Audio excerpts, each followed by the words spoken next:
This is HOA backfired. Let me set the scene in one breath. I am not losing this one. Karen banged her clipboard on the counter and screamed that I would pay a records fee for every question.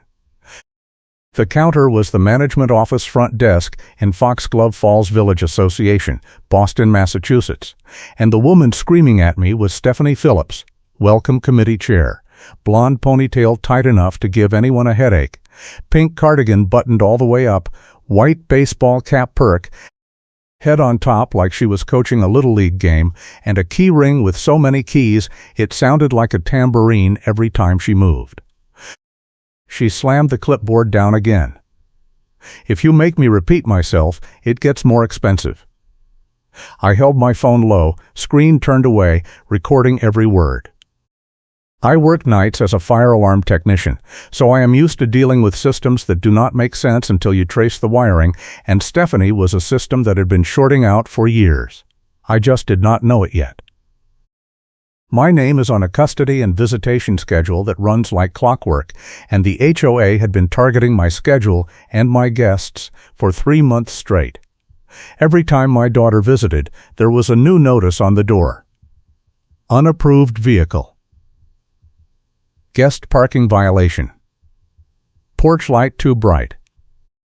Noise complaint at 9 p.m. on a Tuesday when we were reading a book.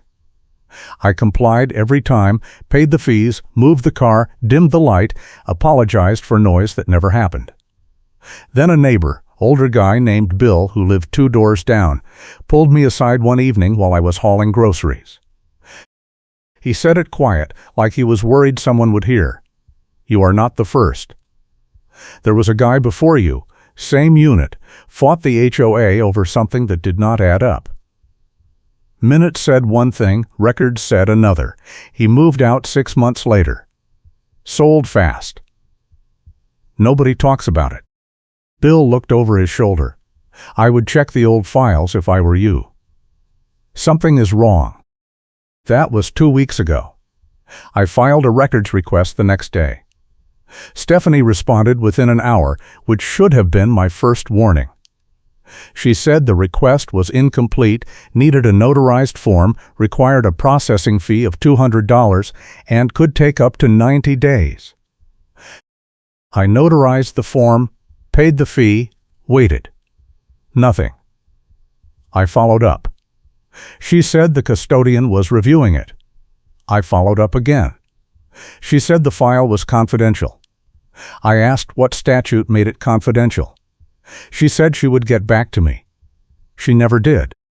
Then yesterday, I got home from a night shift at 6 a.m. and found a violation notice taped to my door.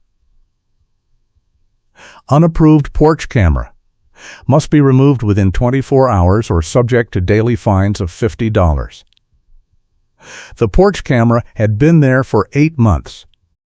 I installed it the week I moved in, same model half the neighborhood uses, same black dome mount, no complaints, no issues. I checked the HOA rules packet they gave me at closing. Nothing about cameras. I checked the website. Nothing. I sent Stephanie an email with screenshots of the rules and asked where the camera prohibition was written. She replied in 4 minutes. The restriction is in the updated architectural guidelines, which were approved at the March meeting. Compliance is mandatory. I did not go to a March meeting. I checked my email. No notice of a March meeting. I checked the HOA website meeting archive. No March meeting. I called the management office and asked for a copy of the March minutes. The receptionist, a younger woman named Claire who always sounded like she was apologizing, said she would check.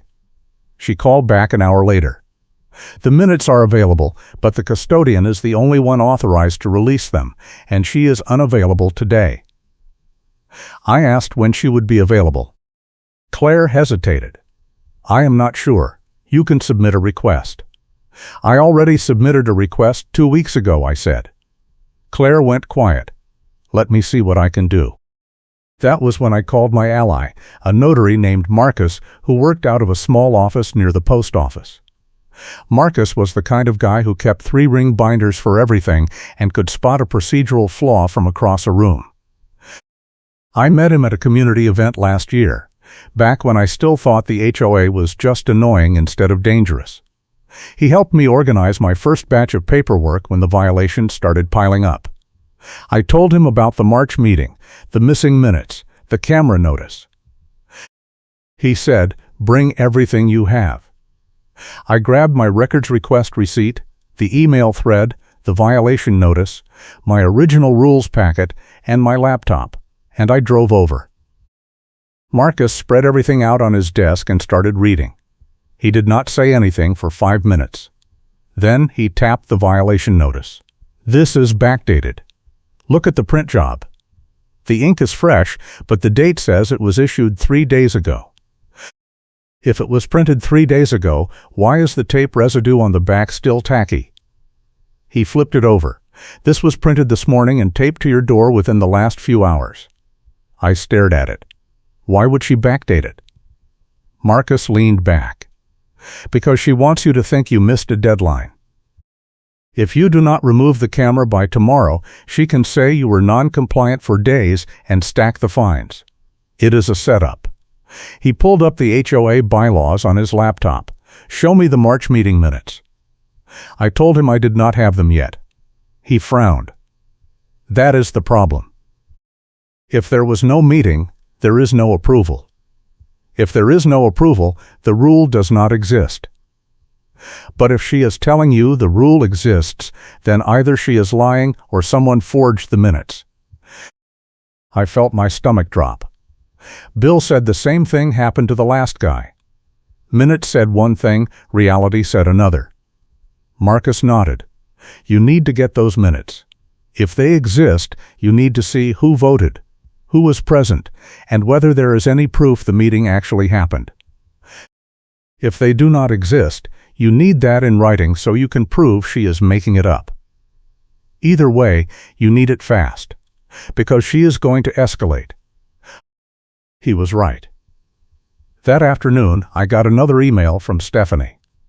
"Since you have not responded to the camera violation, we are scheduling a compliance hearing for next week. Failure to attend will result in automatic fines and potential legal action. Bring all relevant documentation." I showed Marcus the email. He said go to the hearing, but do not go alone. Bring copies of everything. And get a doorbell clip if your camera caught her placing that notice. I went home and checked the footage. Sure enough, there she was. 6 a.m., right after I left for work. Stephanie walked up to my porch, looked directly at the camera, hesitated, then taped the notice to the door. She knew the camera was there. She stared at it for 3 full seconds before she turned and walked away. I saved the clip and sent it to Marcus. He replied immediately. "That is your evidence. She knew the camera was there and placed the notice anyway. That means she is targeting you specifically, not enforcing a rule. Bring that to the hearing." I felt a small surge of confidence for the first time in weeks. But it did not last. The next morning, I woke up to the sound of a diesel engine idling outside. I looked out the window and saw a tow truck parked in front of my building, amber lights flashing, driver standing on the curb talking into a radio. I threw on a blue trucker cap, grabbed my earbuds and hung them around my neck, and ran outside. The driver was a middle-aged guy in a reflective vest, clipboard in hand, magnetic tow authorization placard stuck to the side of his truck. I asked what he was doing. He said he got a call for an unapproved vehicle parked in a guest spot. I asked which vehicle. He pointed at my car, a gray sedan with a valid resident parking pass on the dash. I said, "That is my car. I live here. I have a pass." He shrugged. "I just do what the HOA tells me. If they say tow, I tow." I asked who called it in. He checked his clipboard. "Stephanie Phillips, Welcome Committee Chair." She said the vehicle was in violation and needed to be removed immediately. I pulled out my phone and called Stephanie. She answered on the first ring, voice already sharp. "What?" "I said you called a tow truck on my car. I have a valid resident pass." She said the pass is for your assigned spot, not the guest spot, and guest spots are for guests only. I said I parked there because my assigned spot had a puddle of motor oil from the car next to mine, and I did not want to track it into my unit. She said that is not my problem. The rules are clear. Unauthorized vehicles in guest spots will be towed. I said, show me the rule. She said it is in the parking policy, which is available at the office. I said I will come get it right now. She said the office does not open until 9. It was 7:15. The driver looked uncomfortable. He said, look, I do not want to get in the middle of this, but if she called it in with authorization, I have to follow through unless you can show me something official that says otherwise. I asked if he had a copy of the authorization. He showed me a printout with Stephanie's signature at the bottom. The authorization claimed the vehicle had been parked illegally for 48 hours. My car had been there since midnight, less than 8 hours. I pointed that out. The driver frowned. That does not match what I was told. I said call her back and ask her to confirm the timeline. He hesitated, then called. Stephanie answered and said the timeline was correct. The vehicle had been there for 2 days, and if he did not tow it immediately, she would file a complaint with his company. The driver hung up and looked at me. I am sorry, man. I have to take it. I said if you take my car based on false information, I am filing a police report for theft and fraud, and I am naming you and her. He stopped. He looked at the placard, looked at the printout, looked at me.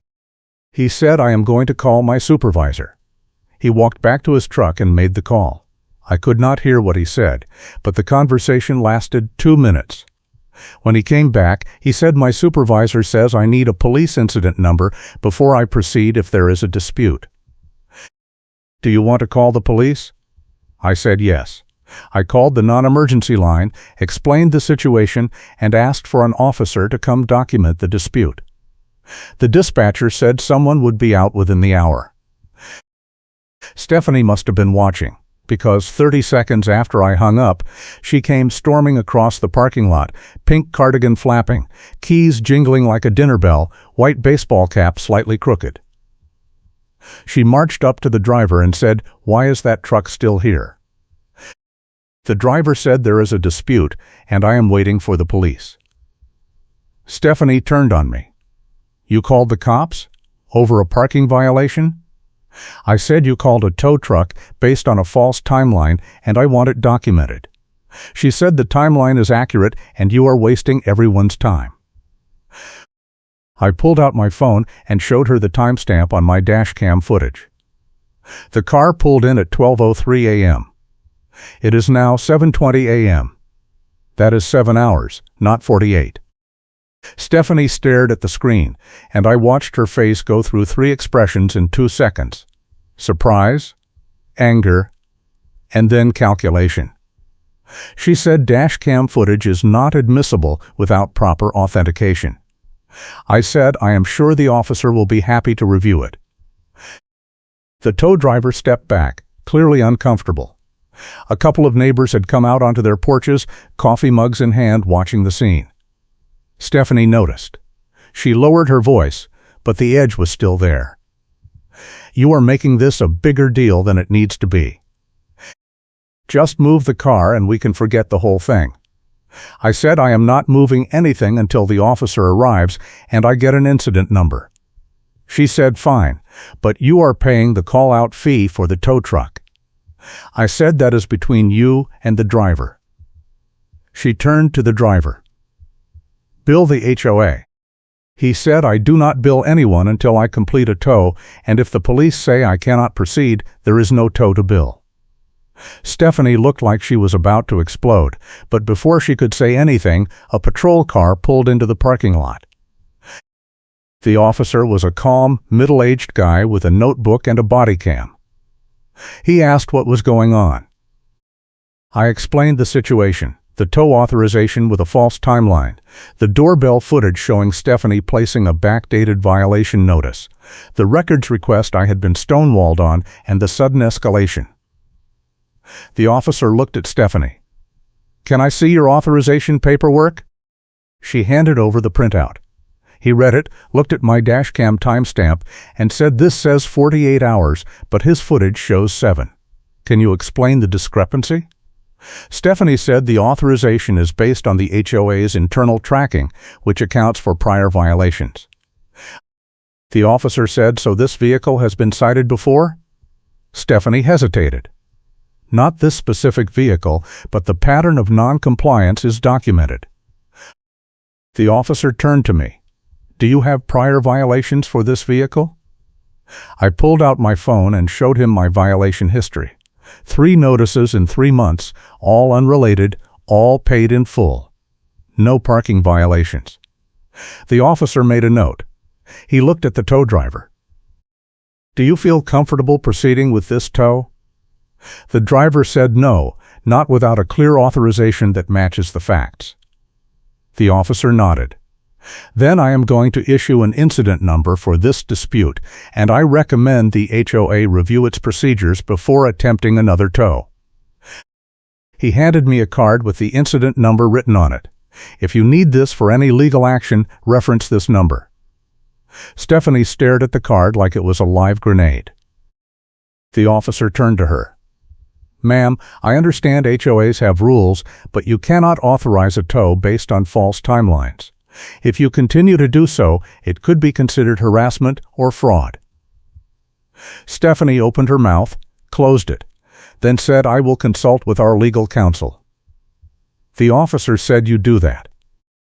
He got back in his patrol car and left. The tow driver unhooked the placard from his truck, got in, and drove away without another word. Stephanie stood there for 5 seconds, keys jangling in her shaking hand, then turned and walked back toward the management office without looking at me. I stood there, breathing hard, adrenaline still buzzing.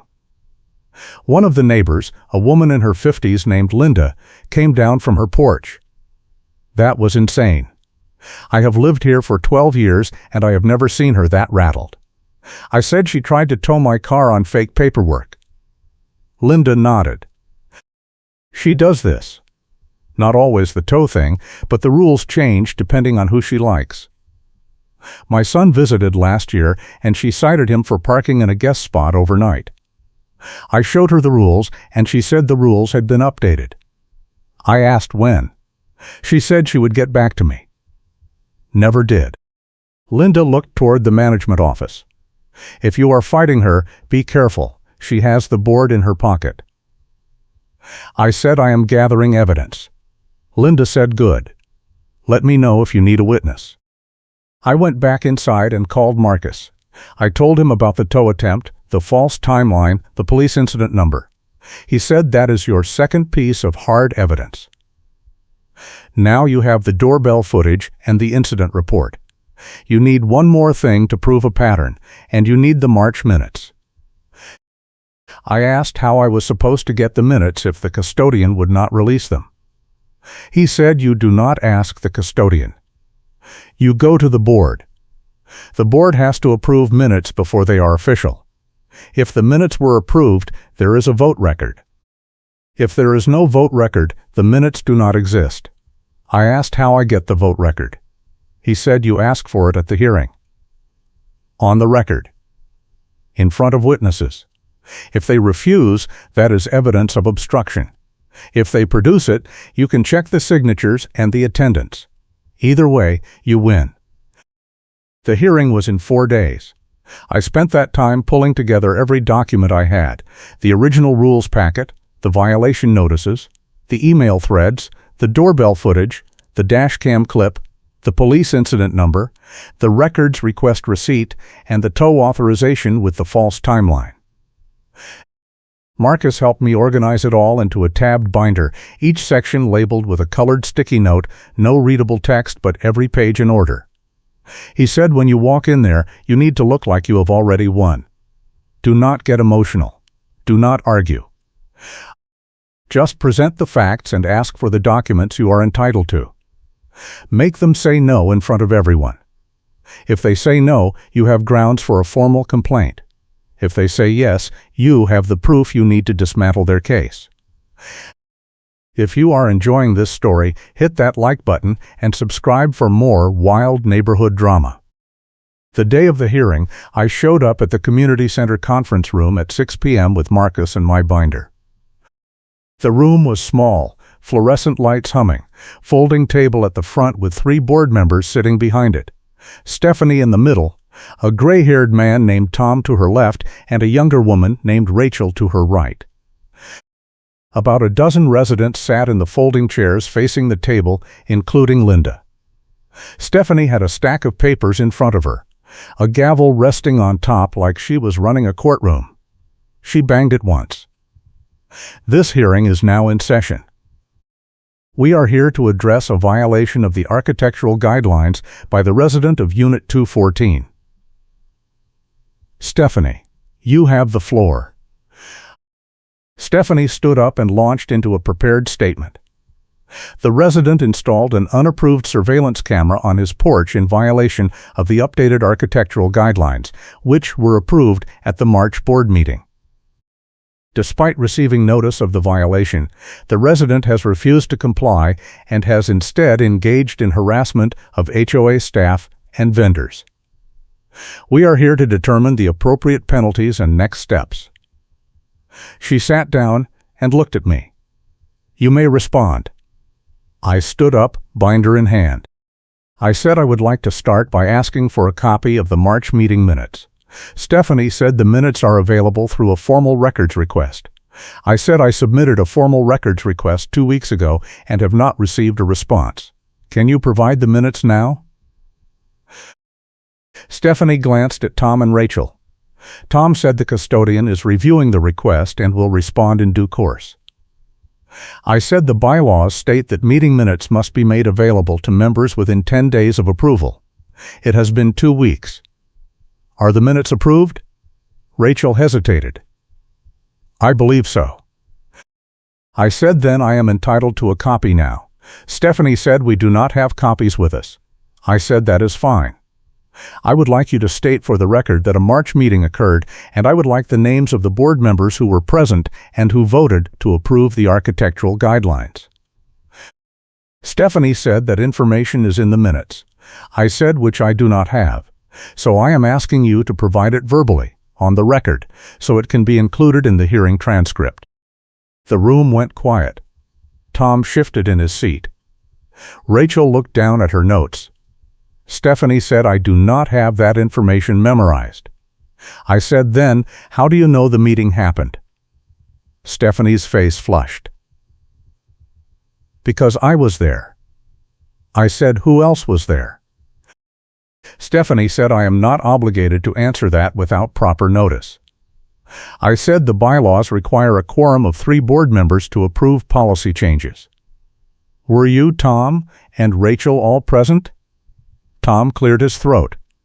I was not at the March meeting. I was out of town. I turned to Rachel.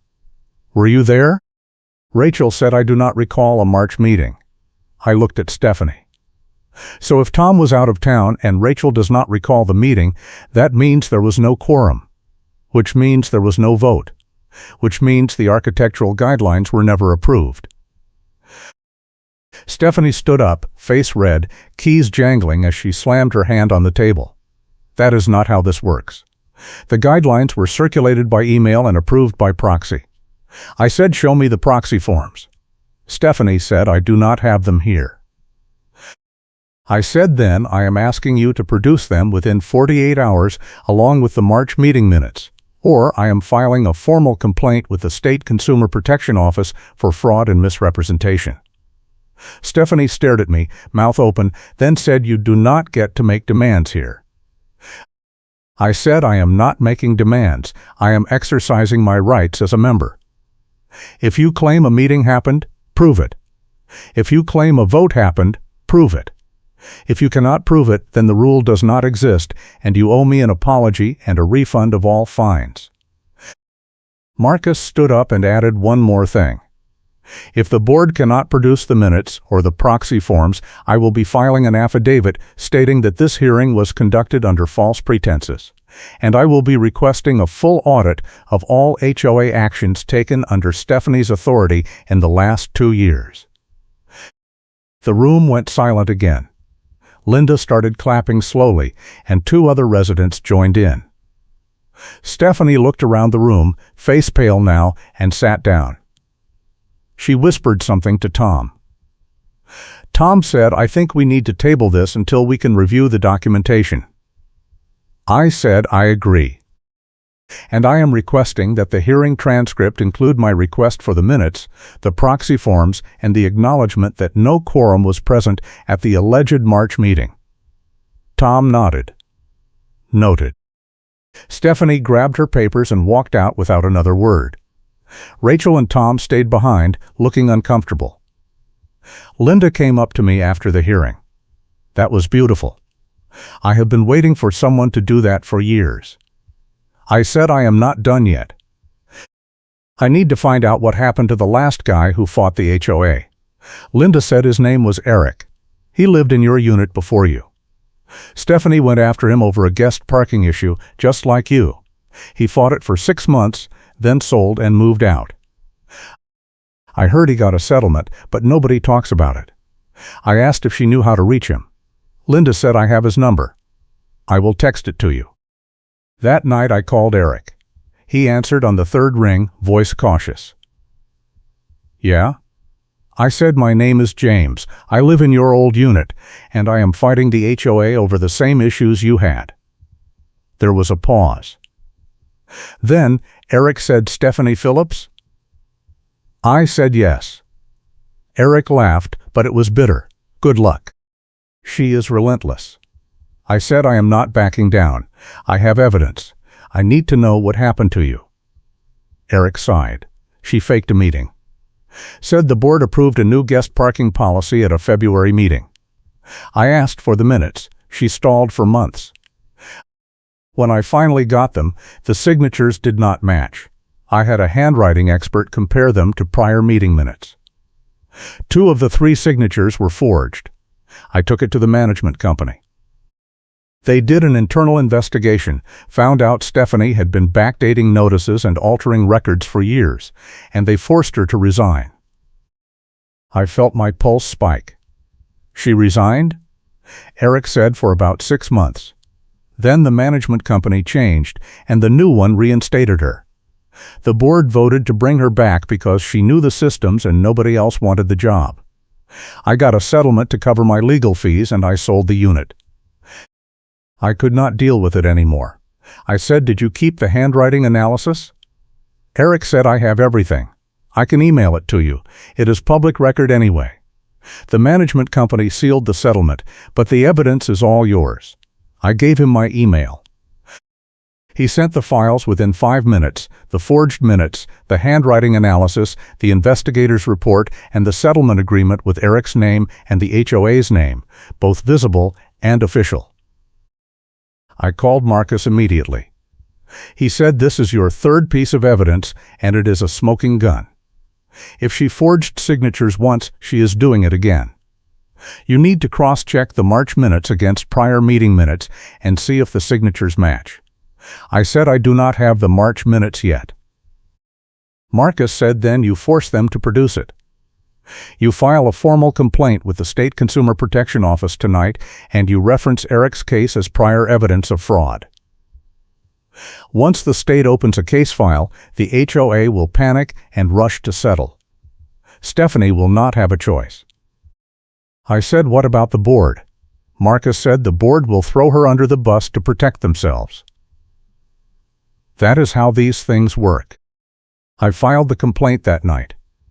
I included the doorbell footage, the false tow authorization, the police incident number, Eric's handwriting analysis, the investigator's report, and my records request timeline.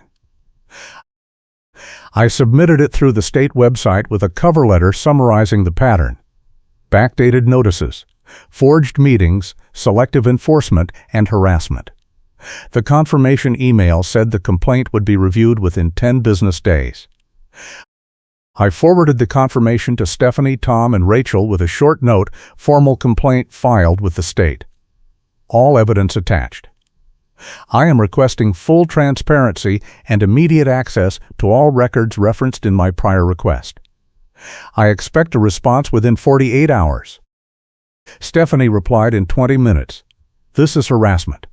You are using state resources to bully an all-volunteer board.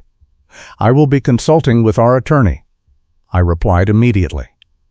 I am using state resources to report fraud, which is exactly what they are designed for. If you have evidence that contradicts my claims, I encourage you to provide it to the investigator. Otherwise, I will see you at the next board meeting. I did not hear from her for 2 days. Then, on the 3rd day, I got an email from the management company. It was signed by the regional manager, a woman named Angela. The email said the board had reviewed my complaint and determined that the March meeting minutes contained an administrative error. The minutes would be corrected and reissued within the week. In light of the error, all violations related to the architectural guidelines would be rescinded and any fines refunded. I called Marcus. I said they are trying to quietly fix it and make it go away. Marcus said, do not let them. Demand a full correction, a public apology at the next board meeting, and a refund of all fines paid by you and Eric. I said Eric got a settlement. Marcus said then demand they honor that settlement and pay yours too. If they refuse, the state investigator will see they are trying to cover it up. I replied to Angela and said I accept the rescission of the violations, but I also require a public correction at the next board meeting, a written apology from the board, reimbursement of all fines and records request fees, and a guarantee that no retaliatory action will be taken against me or any witness. SL, Mivit Sex and Amida Wakad and Suze Heward Babs $1,000 to Bird Praxon Downs Towns. Yes, but the village of no Kausen there. Already of a Slobis County rules for Mohawk small concrevuners, the Bird Praxing to Perfector and Naukonen states and Lynchorian avalations. The power froen factory and be polded fi the Techenot and the mass subsotians he verdakekend of Lawson hern small fi the bowels. Angela replied the next day, the board has agreed to your terms. The correction will be read at the next meeting scheduled for this Thursday. Refunds will be processed within 30 days. Thursday came. I showed up at the meeting with Marcus, Linda, and the tow driver, who I had invited as a witness. The community center was packed. Word had gotten around. Stephanie sat at the front table, silent, white baseball cap low, keys sitting on the table in front of her, but not jangling. Tom read the correction into the record. The board has determined that the March meeting minutes contained an administrative error. No March meeting occurred. No architectural guidelines were approved. All violations issued under those guidelines are rescinded. The board apologizes for any inconvenience caused. Tom did not look at me. Rachel did not look at anyone. I stood up. I said I would like to read my evidence into the minutes so it becomes part of the official record. Tom hesitated, then said, you have 5 minutes. I opened my binder and read the timeline, the backdated violation notice, the false tow authorization, the doorbell footage, the police incident number, the records request stonewalling, the forged February minutes from Eric's case, and the handwriting analysis proving Stephanie had done this before. When I finished, I said I am also requesting that the board implement new procedures to prevent fraud, including mandatory independent review of all meeting minutes and public access to all records within the statutory 10-day window. If the board does not implement these changes, I will continue to work with the state investigator to ensure compliance. Tom said the board will take your recommendations under advisement. I said I need a vote tonight. Tom looked at Rachel. Rachel said I move that we adopt the new procedures. Tom said I second.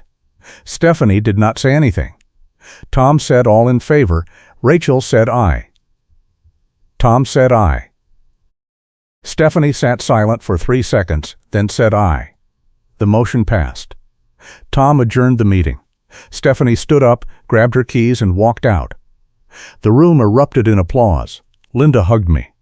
The tow driver shook my hand and said that was the craziest thing I have seen in 15 years of towing. Marcus said you did it.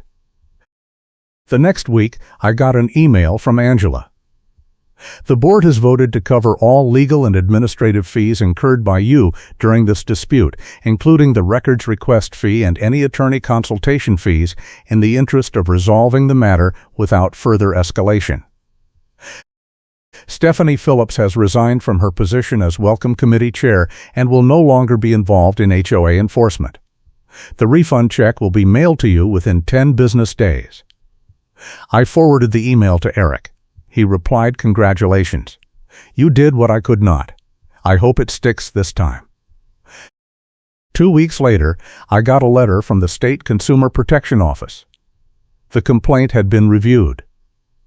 Based on the evidence provided and the corrective actions taken by the HOA, the case was being closed with a finding of substantiated misconduct and a formal warning issued to the HOA. If further complaints were filed within the next 2 years, the HOA would face fines and potential decertification. I framed the letter and hung it in my living room. A month after that, I ran into Stephanie at the mailbox cluster. She was pulling a stack of mail from her box, no pink cardigan this time, just a gray hoodie with the hood up, no keys jangling. She saw me and froze. I walked up to my mailbox, opened it, pulled out my mail. She did not move. I turned and looked at her. I said, "You could have just told the truth." She looked away. I said, "You knew the meeting never happened. You knew the signatures were forged. You knew you were targeting me because I was easy to bully." She said I was just doing my job. I said your job was to enforce the rules, not make them up. She did not respond. I walked away. I have not seen her at a meeting since. The funny thing is, 2 months after Stephanie resigned, the HOA got a notice from their insurance company. An audit had flagged the association for elevated legal risk due to prior fraud findings and inadequate governance procedures. The insurance company said the HOA needed to implement board training, third-party minute reviews, and a formal whistleblower policy, or the premiums would double. The board scrambled to comply. At the next meeting, Tom stood up and said we owe the community an apology. We allowed a culture of selective enforcement and procedural shortcuts, and it put the entire association at risk. We are committed to doing better. He did not mention Stephanie by name, but everyone knew. Rachel said, "Nobody complains," and a stack of complaints appears. Tom opened a box on the table, and it was full of letters and emails from residents who had been too scared to speak up before. The board spent the next 6 months addressing them one by one. I still live in Unit 214. My daughter visits every other weekend, and we never get notices anymore. I kept the doorbell camera. The parking pass is still valid. The porch light is still on. I run into Linda and Marcus at the coffee shop sometimes, and we laugh about the tow truck and the binder and the moment Stephanie's face went pale when the officer handed me the incident number. The neighborhood feels different now. People say hello. The board meetings are shorter. The rules are posted online. No hidden updates. No moving goalposts. The tow company changed their policy, no tows without police confirmation if there is a dispute. The management company hired a compliance officer who reviews every violation notice before it goes out.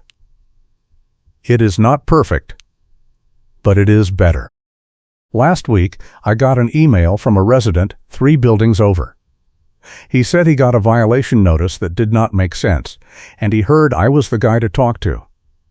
I told him to document everything, get a notary, and never assume the HOA is acting in good faith. I sent him Marcus's contact info. He thanked me. I said no problem. I hope your neighborhood stays drama-free.